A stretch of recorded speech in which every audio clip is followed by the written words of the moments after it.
మీలో ఎంత మందికి కునాఫా అంటే ఇష్టం? అందులోనూ చాక్లెట్ కునాఫా చేశానబ్బా.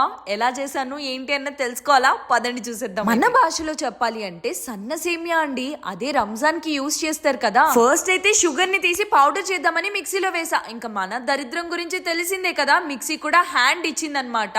ఇంకా వేరే మిక్సీతో ట్రై చేయడం స్టార్ట్ చేశా. కానీ ఈ మిక్సీ ఎందుకో నాకు చాలా భయం. మీలో ఎంత మందికి మిక్సీ పట్టడం అంటే భయం? ఇప్పుడు అంటారు కొంతమంది, మరీ ఓవర్ చేస్తున్నావు, మిక్సీ పట్టడానికి కూడా భయపడతావా అని. మా మిక్సీలతో అలానే ఉంటుంది. ఈసారి మీ మిక్సీలో ట్రై చేస్తాను. ఫస్ట్ అయితే బటర్ వేసేసి అందులో మన సన్న సేమియా వేసేస్తున్నాను. వేసేసి బాగా వేపుతున్నాను. అది కొంచెం గోల్డెన్ కలర్ వచ్చేంత వరకు అందులో మన షుగర్ పౌడర్ కూడా యాడ్ చేసేస్తున్నాను. పక్క బౌల్లోనే పాలల్లో కొంచెం షుగర్ వేసి కస్టర్డ్ పౌడర్ వేసి కలిపేసుకుంటే థిక్ క్రీమీలా ఉంటుంది. అంతే. ఆ థిక్ క్రీమీని ఆల్రెడీ లేయర్ గా ఫామ్ చేసిన సేమియా పైన ఒక లేయర్ లా వేసుకోవాల్సి ఉంటుంది. కునాఫా రెడీ అయింది. ఓకే, మరి మనం ముందుగా మాట్లాడుకున్నట్టు చాక్లెట్ కునాఫా కదా మనకు కావాల్సింది. ఇప్పుడు అన్నిటికంటే ఫేవరెట్ అయిన చాక్లెట్ ని యాడ్ చేసేస్తున్నాం. మీలో ఎంతమందికి నుటెల్లా అంటే తెలుసు?